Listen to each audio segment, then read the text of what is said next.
Welcome back, guys. It's Maverick here today with another episode of Code Geass Season 2. So, last episode, we are in a full-out war between the United States of Japan and the Chinese Federation, or at least the official government of the Chinese Federation, right? Now, I'm not going to go too much into the recap. I already said all I want to say in the last episode, but in any case, I do think that what's going to come out of it is that Shinka will eventually be the key to, turning against the Chinese Federation, like the corrupt officials and whatnot. Whether he can survive the ordeal or not, that is another thing entirely. I'm not quite sure if he will actually accept like becoming a vassal or a subordinate of Lelouch, but we'll have to see about that, right? But before that though, like one thing I'm super curious about is how in the world did Lelouch should get his ass back in Japan when he is currently under siege, right? Like I hope they seriously explain like what the heck is going on. Is it a body double, or did he like does he have some superpowers or whatnot, or has a lot of time already passed between what we saw last episode versus the end there, where we clearly see Lelouch with the rest of the with the rest of his friends back at school? Well, let's just get into it and find out. All right, let's begin in 3, 2, 1, play.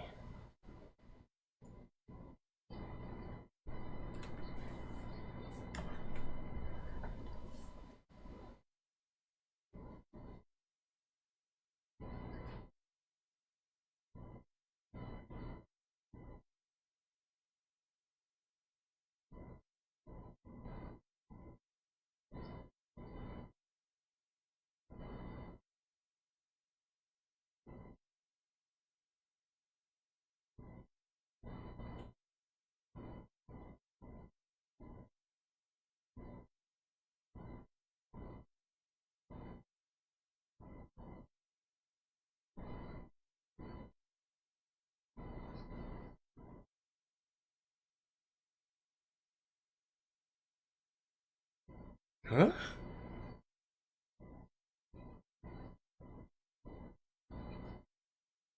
Okay, so it is a double. Where the hell did this double come from?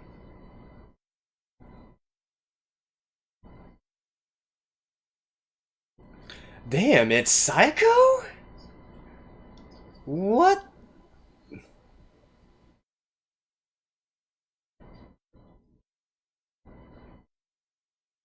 I mean, all things considered, definitely body double would have been the most obvious, like, answer.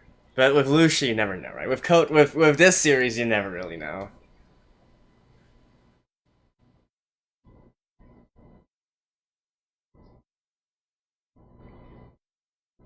Really.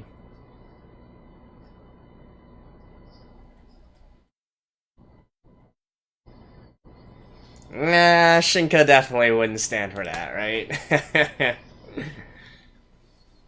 Like, I'm just waiting for the turn at this point.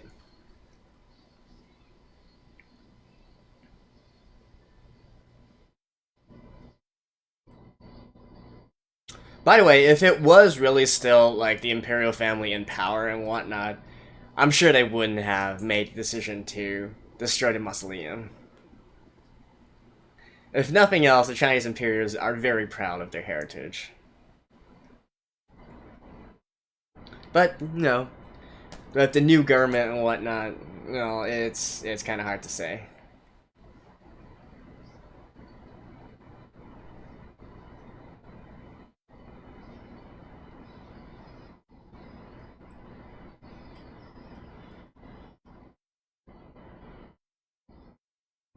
Regarding Sayako, though, I'm kind of wondering. Like, I know that she's been put under Geass before in order to like stand by and whatnot, but like a few episodes ago, like what was it, 3 episodes ago or something, when the Black Knights made the big evacuation, there was Sayako there on the ship, right?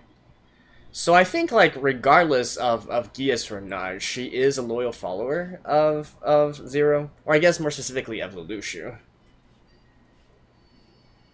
The power of feelings.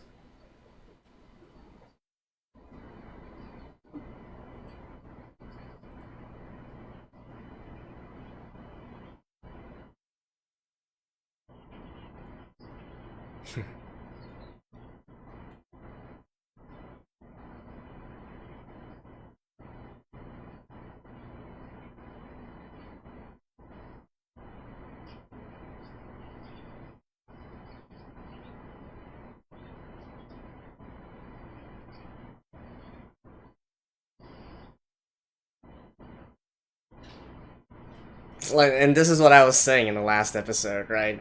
Like, for all his like smarts and whatnot, Shinka certainly picked a very weird stance.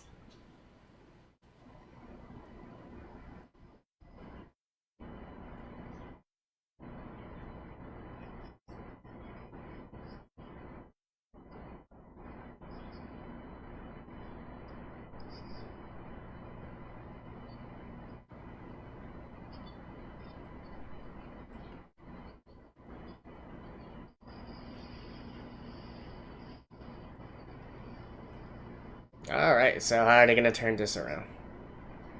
Or are we gonna rely on the power of heroes once again?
See, if Zero was actually smart, he would be recording all of this.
See, now why wouldn't you just...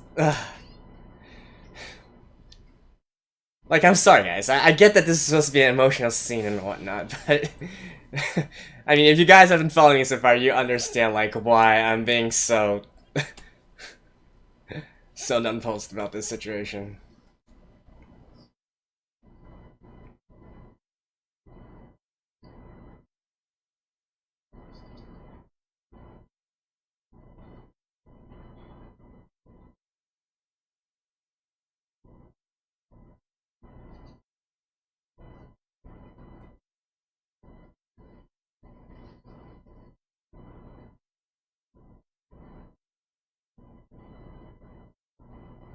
Oh? And who are you?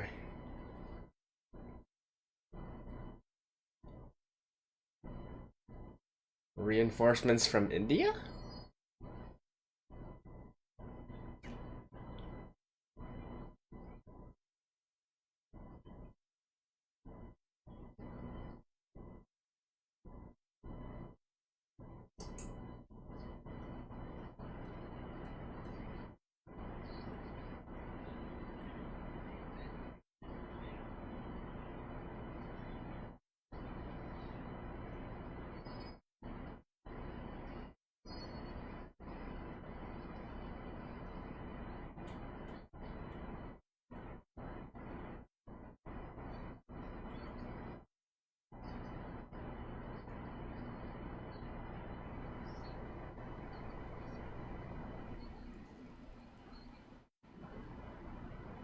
New technology from India.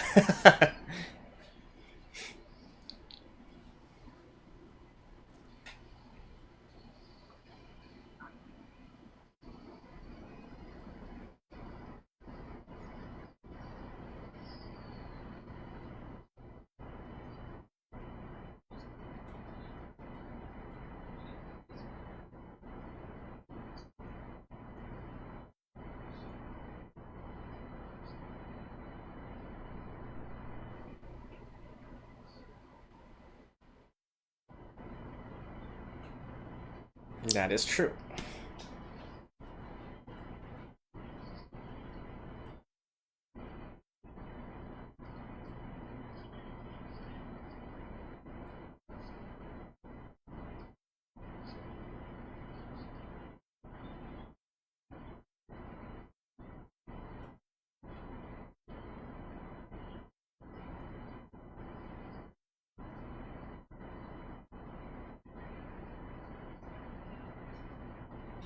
Oh.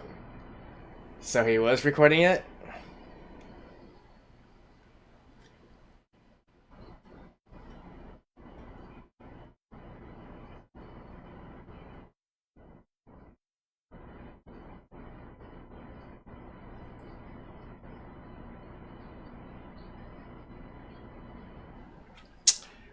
Okay, okay. Zero gets some points back. Lelouch gets some points back.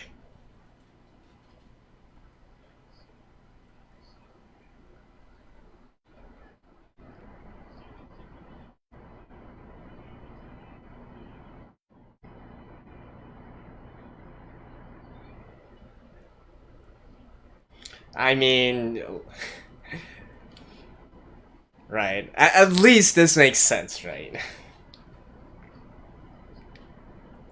No fucking shit, Shinka.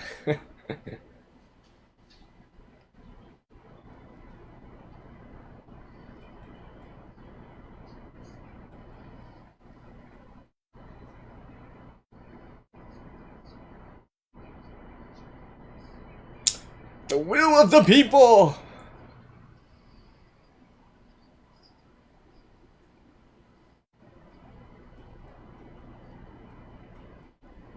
Hmm?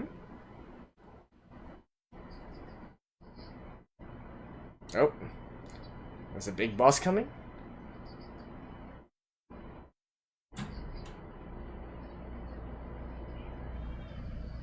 Or is she, like, kind of special in some way?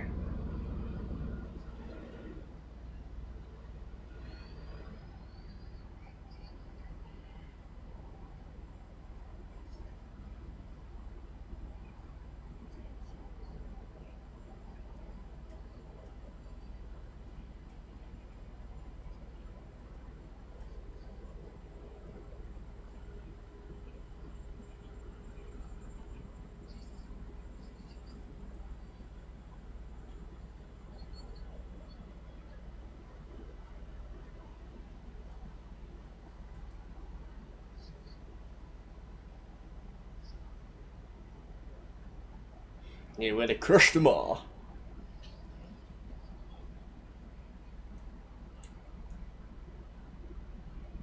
Okay, so Shinka's gonna be the new... I don't really think he'll be like the Emperor or anything. Maybe like the new... The new Prime Minister?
So she's going on a journey with the rest of Lelouch and the others? Or something? That would be kind of weird as well, though.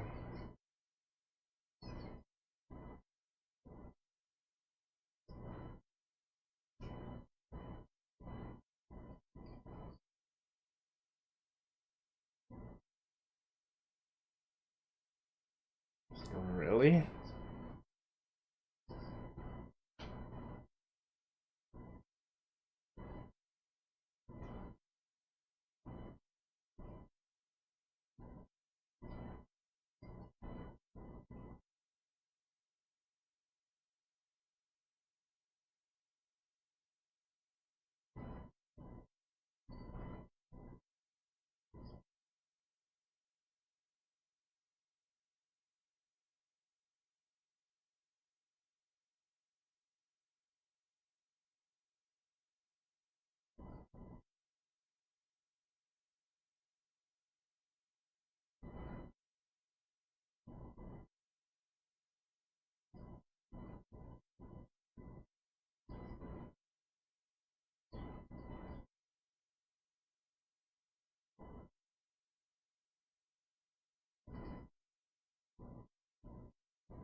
Seriously.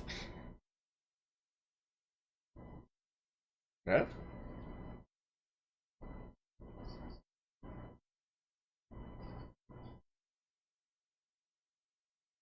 Oh, what's he gonna ask Tamaki to do?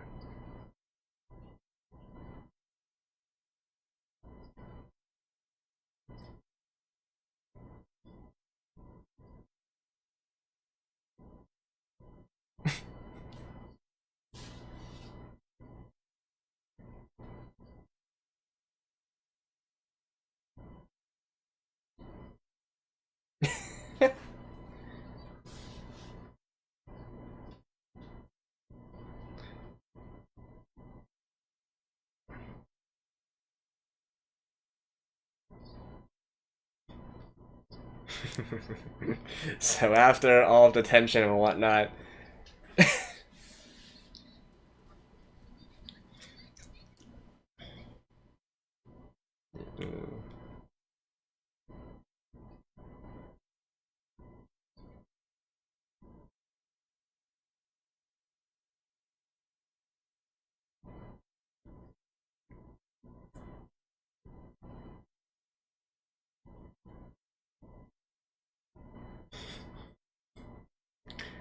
what?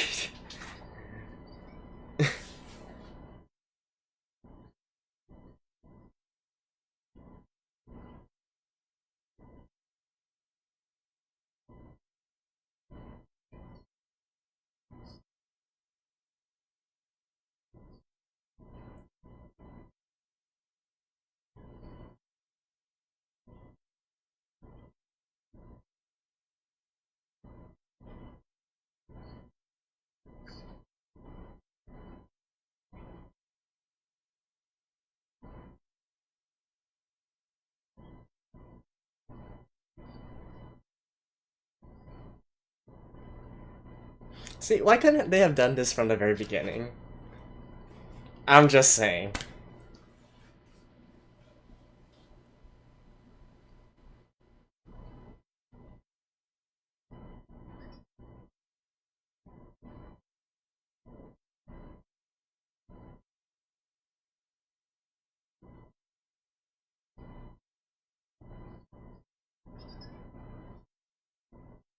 Nope. Are we gonna... Was she kissed?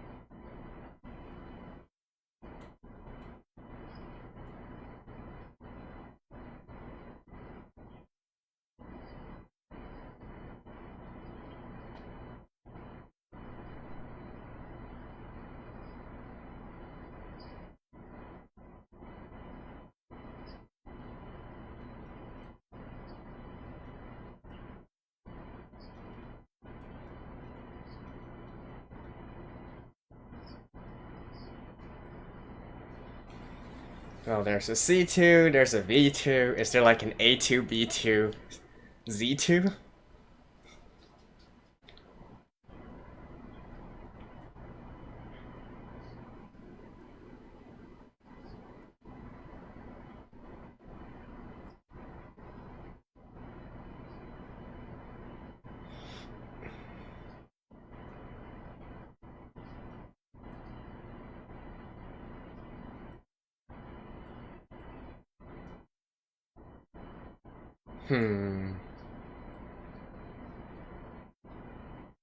Alright, so this is where...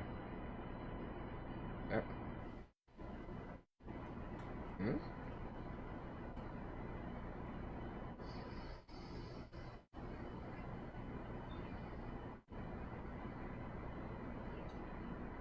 Oh, something big has changed.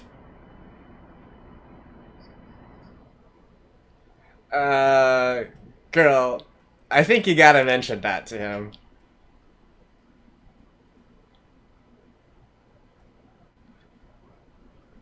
Mm.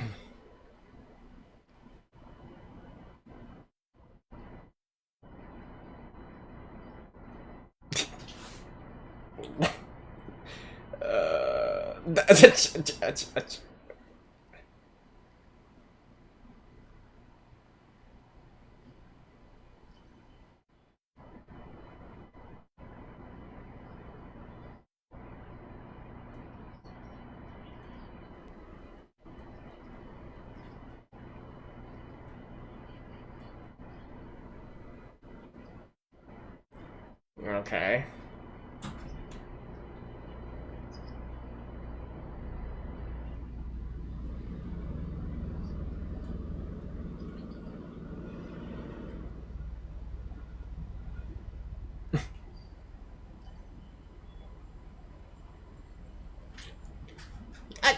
I wanted to see like what that Shirley like.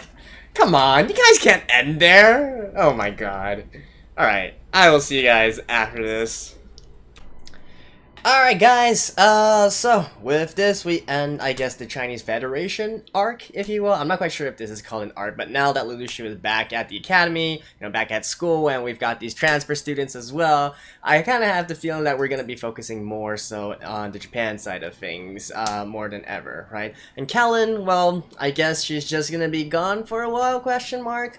But yeah, I'm kind of pissed that we didn't really get to see, like, Shirley's reaction at the very end there. That is definitely a ticking time bomb as well. I'm pretty sure that she was kissed or something like that. So, yeah, I feel like that should have been, like, the first and foremost report that Sako, gave to Lelouch. But, okay, fine. I guess we'll move all the drama into the next episode. School life, school romance, that kind of thing.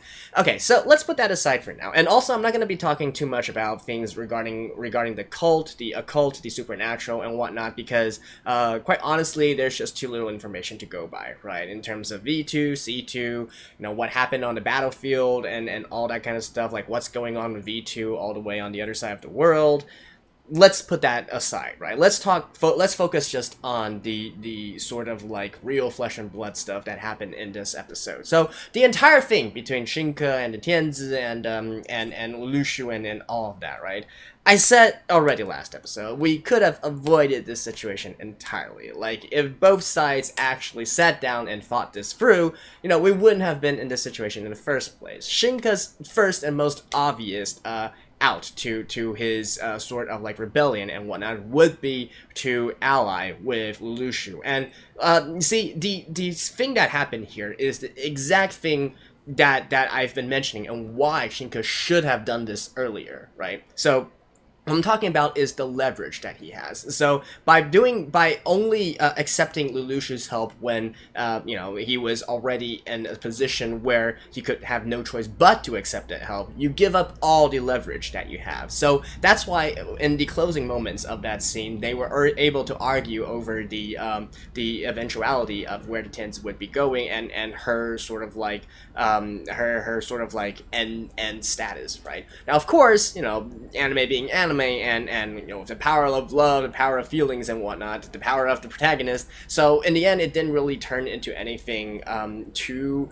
How can I say this? It didn't turn into anything too negative for the Chinese side, but you know, it's specifically because of this kind of situation that should have pushed Shinka to ally with Lelouch while he still had some leverage, right? And that was the moment where he could have, like, before everything, you know, before all of this, while they were still back at the Zijingsen and or actually I think they call it here the Zujingsen, right? So back when they were still at the Forbidden City, that was when they were supposed to. That was his best chance to ally up and team up with Lelouch and fight against, overthrow this current corrupt government and whatnot, and be on their merry way, right? Because at the end of the day, it doesn't really matter, like, how many units you kill, how many government officials you kill. The one with the tens, like, well, I guess because they are a federation, I'm not quite sure, like, how this exactly works, being, you know, having a federation, but still having, like, an imperial system and whatnot. But I'm assuming that because they still have Tianzi, they still need to respect the power that comes from it, right? The fact that the current Tianzi was just a puppet, well, that's just, you know, you still need to keep up appearances. Like, you know, it happened in China, it happened a long time in Japan as well, with the shogun sort of system in place. Like, even though, like, at the end of the day, even though the actual power is held by the shogun, he only receives the power, even though it's sort of like just a symbolic thing. He still wields this power because of the Tianzi, because of the emperor and whatnot. So the same thing in China as well. Like, if you have the Tianzi, then you can use it to set yourself up as the legitimate government. Sure, it might take a little bit more time and whatnot, but ultimately at the end of the day, that could have still happened. So that's why I feel like if Shinka really was as smart as everybody is saying, making him out to be, you know, right, this brilliant genius, I guess maybe he's just a brilliant genius on a battlefield, but in regards to these kind of like politics and whatnot, he's kind of just normal or average, question mark. But then even then, I feel like Lelouch probably should have proposed this earlier, unless of course this was an intention all along, to drive Shinka into this sort of irreversible situation as to gain leverage over him, right? In which case, well, who knows? But I feel like this end result was the most logical conclusion for both Lelouch's side and for Shinka's side as well. They should have done this a long time ago, and if they did do this a long time ago, maybe Callan wouldn't have to be captured and fall into enemy hands, right? So yeah. And also the entire thing about, like, you know, recording their conversation and broadcasting it, like, I felt like that was kind of like an obvious bait. I'm glad that they actually mentioned it, because I was thinking while they were talking there, I was like, should you guys really be saying such stuff in you know, over like over an electronic channel and whatnot, where things could definitely be recorded? Like, this is something that you might not necessarily say. Oh, you can maybe only say face to face, and only when you are certain that, you know, both sides don't carry any electronic devices or things of that sort, right? So, I mean, that was just like a classic villain mistake 101 there. So not too much to talk about that. I do want to mention a little bit about the sort of like outcome of the Tianzi though. So obviously, you know, I went through this entire thing and talking about how, you know, it was due to, like, you know, due to, I guess we can thank Nunnally in the end, or Shirley, where the Tianzi was able to still keep her love with Shinka and so on and so forth. But I just actually want to point out one thing. I don't, like, even if we didn't have this entire, like, spiel about, you know, the power of feelings and the power of your heart and all that, I really don't think it would have been a good idea to force them into a forced marriage, to force the Tianzi into forced marriage. Like, especially, like, this coming from Diethard, like, I get it. He's supposed to be, like, the rational, the realist thinker, right? The one who puts aside all emotions and tries to, and does it for, you know, does the best political manipulation and so on and so forth. But I feel like, especially as a media guy, he should know more than anything of the power of people's feelings. You know, not necessarily in that the feelings will drive you to overcome anything or whatnot, but I think the simple aspect of controlling a crowd and controlling the sort of public opinion is also very, very important as well. You know, Shinka and the Tianzi, they literally just got through a situation with the Britannian Empire where they went through the exact same thing. And now you're trying to come in here and do the exact same thing as well? Like, that doesn't even make any sense, right? If anything, this would have been a good time to curry more favor in some other ways, rather than using this sort of like marriage proposal. And instead, you should utilize it as part of your negotiation strategy instead, right? So like Dithard, like even though he's supposed to be like one of the chief advisors and whatnot, I'm just like, dude, you really don't understand this at all. Like, I would, like, if I were the one who was advising Lucia, I would have never told him to do this kind of political matter. Like, it's just not good for all sides. You want to utilize the Chinese Federation. You want to have a long-lasting relationship with them. You gotta do it through some other way, not through this kind of way. All right. So that was like, you gotta remove the human emotions from the equation. You gotta smooth it out, right? I just felt like it's a very stupid thing to say, honestly, when literally we had the entire, you know, the entire Shinka's rebellion thing, the Tianzi's sort of like defiance thing, the rising of the people. Those were all emotionally driven, right? And yet you still want to step into this sort of emotional landmine. Like, come on, dude. Just think things through a little bit. All right, I know I'm sounding a little bit I'm sounding a little bit, how can I say this, a little bit angry and whatnot. I'm not. I'm just like, I just feel like there's a lot of like people in the people in this anime, right? They do some smart stuff, all right? They do some smart stuff, and obviously we can see them, yeah, I have a plan behind the plan, and all that kind of thing. But there's just so many of these sort of like basic mistakes or basic things that they go through that I'm just like, it's really hard for me to suspend my disbelief and say, you know, like even for Lelouch, right? So obviously he's sort of like the king of Deus Ex Machina, if I'm being honest here. So like, for instance, this new nightmare that came out of nowhere, right? I mean, I wasn't even all that surprised by it, because how many times has this happened before already, right? And like I said, you know, another new technology from India, right? So, I mean, sure, whatever. But, the main thing I'm trying to point out here is that beyond all those Deus Ex Machina things, like, I feel like in order to really measure the intelligence level or you know, to actually allow people to believe that you're really smart and you know, nothing can escape your eye, you're a great strategist and whatnot, you gotta it has to be reflected in your everyday actions as well, and in your everyday sort of behavior and whatnot. I mean, Lelouch, I think I've already spoken at length about him and how he, even though he tries to believe he's on the top of everything, he's easily swayed by emotions as well. So I don't want to go through that once more. But even like some of the other, you know, so-called advisors like Dithard or heck, even on like Shinka, right? They were all praising his intelligence and whatnot. But again, if he was truly intelligent, we wouldn't have to have this entire thing happening in the first place, right? What is Shinka's goal? Number one, protect the Tianzi. Number two, protect his country and the people, right? And him doing that sort of like zero chase and at the behest of the chief eunuchs, it would have accomplished none of that. Like, even I don't even think you need to be a genius to figure that out, right? So yeah. Anyways, but anywho, I'm glad that we got all this entire thing behind us. I'm guessing we'll probably revisit them in, I don't know, like one arc later. As I said, I kind of feel like from the next episode on, we're going to be focusing more of our time in Japan, in the school, before we do anything else. That's just my theory. Doesn't necessarily have to be true, but I guess we shall see in the next one. I don't think there's anything else I want to mention here. I'll quickly go through it once again. Nope, I think that's pretty much it. So, yeah, I will see you guys next time. This summer season is starting, so unfortunately it came a little bit faster than I originally wanted, but still, I feel like at least in the beginning stages of the summer season, I should be able to at least put out another episode per week of Code Geass. Maybe more if I'm able to slip in some more. So, stay tuned, guys, and I'll see you guys next time. Bye-bye.